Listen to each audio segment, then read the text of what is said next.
আমার চ্যানেলে নতুন ভিডিওতে তোমাদের সবাইকে স্বাগত। আমার চ্যানেলে নতুন হলে চ্যানেলটিকে সাবস্ক্রাইব করতে একদম ভুলবে না। আর ভিডিওটা আজকে হতে চলেছে আমার বাড়ির সবথেকে যে লেজি পার্সনটা আছে তো তার ওপরে।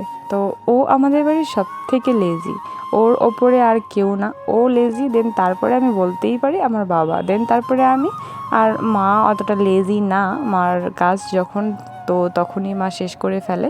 যাই হোক, তো দেখতে থাকো আমাদের বাড়ির লেজি পার্সনকে। আর এই ভিডিওগুলোতে আমি কিছুদিন আগেকার একটা ভিডিও অ্যাড করেছি। তো চলো শুরু করি আজকের ভিডিও।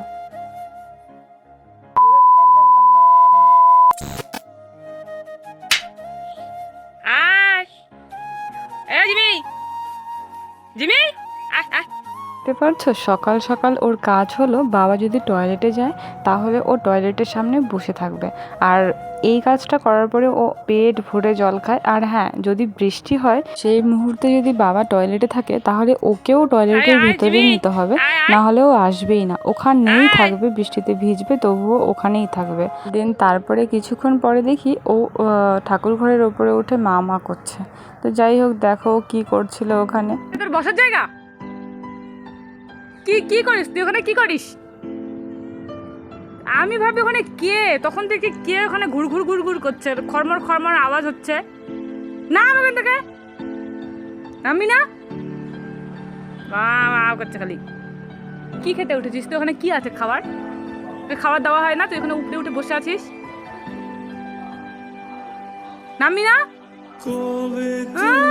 তো এই তো গেল ওর কিছু কিছু অ্যাক্টিভিটি। ওকে লেজি বলার একটাই কারণ, ও সারাটা দিন ঘুমায়। এই যে ঘুমায় তো ঘুমায়, ঘুমানোর কোনো ছিঁড়ি নেই। কখনো এরকম ঘুমাচ্ছে, কখনো সেরকম ঘুমাচ্ছে, কখনো মানে নর্মালভাবে ঘুমায় না। আর আজব আজব সব কাজ করে বেড়ায়। আর আমাদের বাড়ির 4th বেড়াল। এর আগে যে 3টে বেড়াল ছিল, 2টো বেড়াল রোড অ্যাক্সিডেন্টে মারা গেছে, আর একটা বেড়াল মারা গেছে একটা মানে ইনসিডেন্ট। ও ছোট ছিল, আর একটা বড় বেড়াল এসে ওকে মেরে দিয়ে যায়। তো যাই হোক, সব থেকে কাছের ছিল খুশি আর এই জিমি। খুশি আর জিমি সব থেকে বেশি দিন বেড়াতে ছিল। প্রায় জিমি থাকলো 3 বছর আর খুশি ছিল প্রায় 1-2 বছরের মতো। তো যাই হোক, খুশি যখন ছিল তখন আমি খুবই ছোট ছিলাম, তখন আমি স্কুলে পড়তাম। আর এখন দেখতে পাচ্ছ জিমিকে, জিমিও আমাদেরকে ছেড়ে চলে গেছে রিসেন্টলি 25 তারিখে। আজকে হয়তো 1 তারিখ, ও 25 তারিখে মারা গিয়েছে ওর অ্যাক্সিডেন্টেই। তোমরা আমার যারা ভিডিও দেখো তারা জানো যে আমি ভিডিও করি অনেকদিন আগে, কিন্তু পোস্ট করি অনেকদিন পরে। এডিটিং করতে অনেক বিরক্ত লাগে আমার। তো সেই রকমইভাবে আমি ওর ভিডিওগুলো এডিটিং করছিলাম যখন ও আমার পাশেই বসেছিল, বারবার জিমি জিমি উচ্চারণ করছিলাম আর ঘুরে ঘুরে আমার দিকে তাকাচ্ছিল। তো সেই মুহূর্তগুলো আমি এডিটিং করেই ফেলেছি, জাস্ট আমি ভিডিওটা আপলোড করব। তো তারপরেই কিছুদিনের মধ্যে ও মারা যায়। দেখো ওই ছোটটা এসছে, ও বাড়িতে আসে ছিল না, এখনই জাস্ট এলো। দেখো ও ওকে দেখে ও শুরু করে দিয়েছে ম্যাও ম্যাও করা, আর ও আসে।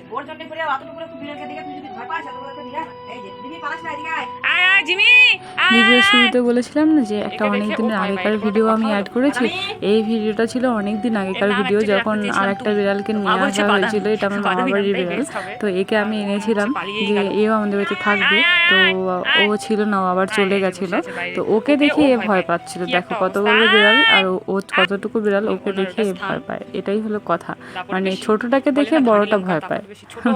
ওগুলো আবারও মানে ভয়েসগুলো চেঞ্জ করে আবার ভয়েসগুলো দিতে হচ্ছে, যেহেতু ও এখন আর নেই। আর আমি চাই না ওর স্মৃতিগুলো এইভাবে হারিয়ে যাক, তার জন্যই আমি আবারও এডিটিং করে সেই ভিডিও ক্লিপগুলো আমি সোশ্যাল মিডিয়াতে আপলোড করব।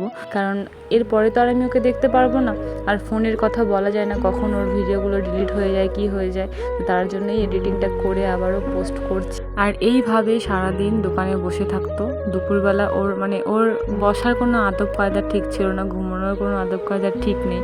ও যখন যেরকম পাচ্ছে ঘুমোচ্ছে, যখন যেখানে পাচ্ছে ঘুমোচ্ছে, বাট বেশিরভাগ টাইমও ঘুমোতো। ও ইঁদুর ফিঁদুর এত ধরতো না, ও সারাদিন ঘুম আর মুড়ি। আর ও চলে যাওয়াতে আমার ফ্যামিলিতে সবথেকে বেশি শকড হয়েছে আমার বাবা, কারণ আমার বাবার খুব ক্লোজ ছিল, সারাদিন আমার বাবার সঙ্গে থাকতো। বাবা যখন আসবে তখন ওর মুড়ি চাইতে হবে, বাবা যখন ঘরে থাকবে ও সারাদিন ঘরে থাকতে হবে, বাবা দোকানে গেলে ও দোকানে যাবে। তো এরকম একটা ব্যাপার। বাবা খুব কষ্ট পেয়েছে, আর ও খুব ভীতিও ছিল। ওকে খুব মানে ওর ব্যথাও খুব কম সহ্য করতে পারতো, ব্যথাও সহ্যই করতে পারতো না। সারাটা দিন দোকানে ঘুমোতো। আর যেহেতু দোকানে পাখিরা খুব উপদ্রব করতো, তো তার জন্য ওকে দোকানেও রাখাই হতো, যে দোকানেই থাক। আর দোকানের সামনেই কিন্তু হাই রোড, বলে না যার যতদিন আয়ু, তো এটাই হচ্ছে ব্যাপার, আর কিছুই না। তো এখন আনফর্চুনেটলি ও আমাদের মাঝখানে নেই, আর আমি ওকে খুবই খুবই মিস করছি। তো কিছু বলার নেই, যাই হোক, স্মৃতিটা স্মৃতি হয়েই থাক। তার জন্য আমি পোস্ট করছি যাতে এগুলো হারিয়ে না যায়। দোকানে ঘুমোয়, বাড়িতেও ঘুমোয়। এবার তারপরে আমি ঠাকুরের জায়গাটাকে চেঞ্জ করে দিয়েছিলাম, আর ও দেখো ঠাকুরের জায়গাতেও এসে ওখানেই ঘুমিয়ে পড়েছে। পুজো করবো, ও ঘুমাবে। পুজোর আয়োজন শুরু করেছি, ও তবুও ওখানে ঘুমিয়ে আছে। ভাত ও কোনোদিনই মুখে তোলে না, শুধুমাত্র খায় কি, খাওয়ার মধ্যে মুড়ি আর হ্যাঁ মাছ তো খাবেই, বিড়াল মাছ মাংস এইসব খায়, কিন্তু ভাত ও খায় না। সারাদিন ও মুড়ি খেয়েই থাকে, আর সবসময় তো মাছ মাংস দেওয়া সম্ভব নয়, তো ও মুড়ি খেয়েই জীবনযাপন করছিল। এখানে আমি ভেবেছিলাম ওর জন্য কিছু ক্যাট ফুড আর ওর একটা জামা আমি অর্ডার করবো, আর অর্ডার করাও হয়ে গিয়েছিল। বাট এখন আর অর্ডার করে কোনো লাভ নেই, যেহেতু ও আর নেই। যদি কেউ বাড়িতে না থাকতো, ও আমাকে পাহারা দিত, জানো না, যখন আমি বাইরে যাব ও তখন বাইরে যাবে, আমি আবার এসে ঘরে বসে থাকবো, ও আবার ঘরে বসে থাকবে। এই ছিল ওর কাজ। সারাদিন যদি আমরা বাড়িতে থাকি, ও সারাদিনই বাড়িতে থাকে। বাট ইদানিংয়ে ওর মানে রোড ক্রস করাটা খুব একটা বাজে হ্যাবিট হয়ে গেছিলো। দেখো ওর কত কিউট কিউট মুভমেন্ট আর কি, পুরো ঘরে ওর জায়গা হয়নি, ঘরেই ঘুমায়। তো সেদিনকে খুবই গরম ছিল, দেখো কোথায় এসে ঘুমোচ্ছে। তাই আমি বলছি, সারা ঘরে তোর জায়গা হয়নি, তুই এখানে এসে ঘুমোচ্ছিস। তারপরে হঠাৎ দেখি ও বিছানায় এসে ঘুমিয়েছে। বেসিক্যালি কিন্তু ও বিছানায় ওঠে না, তো সেদিনকে কেন জানি বিছানায় উঠেছিল। জিমি, জিমি, মা কিন্তু বকা দেবে, নামবি। এই গেল ওর পুরো বিকালের রুটিন। সারাদিন ঘুমিয়েই কাটালো, দেখতেই পেলে।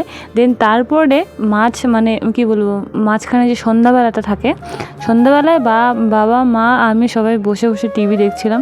তো আমরা যেহেতু বাড়িতে, ও বাড়ি থেকে আর নড়বে না। যদি এরকমটাই থাকতো, যদি এই দুঃসাহসগুলো না করতো, এই রোড ক্রস করে গিয়ে এদিকে ঘুরে বেড়ানো, তাহলে হয়তো আজকেও আমাদের মাঝখানে থাকতো।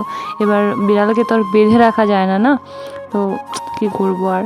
তারপরে এটা ছিল, আমি এক্সারসাইজ করার পরে ও আমার সঙ্গে একটু টাইম পাস করছিল, ঠিক 7:30 7:30টার দিকে। কি বলবো, এত ভালো ভালো মুহূর্ত ওর সঙ্গে স্পেন্ড করেছি, তো এখন ভুলতে খুব কষ্ট হচ্ছে। 25 তারিখে ওর অ্যাক্সিডেন্টটা হয়, আর আজকে 2 তারিখ, 1 তারিখ কি 2 তারিখ। এখন বসে বসে আমি ভিডিও এডিটিং করছি, আর মনে পড়ছে ওর সঙ্গে কাটানো মুহূর্তগুলো, খুবই মিস করছি ওকে। আর থাক, যেখানেই থাকুক ভালো থাক। একটা মজার ঘটনা শেয়ার করি। বেসিক্যালি এটা কুকুরেরা করে থাকে, অচেনা কেউ আসলে তাকে বাড়িতে ঢুকতে দেবে না। এবার আমাদের বাড়িতে একটা অচেনা লোক এসেছিল, তো ও একা ছিল বাড়িতে। আর ও কি করেছে, ওই লোকটাকে ও বাড়িতে ঢুকতে দেবে না জন্য, ও পুরো মানে লোকটার মুখ থেকেই শোনা যে ওনাকে ঢুকতে দেবে না জন্য পুরো কখন কামড় দেবে, কখন কি করবে, আছড়াবে। ওকে দেখে উনি পুরো ভয় পেয়ে গেছে। তা আমরা শুনে তো পুরো অবাক যে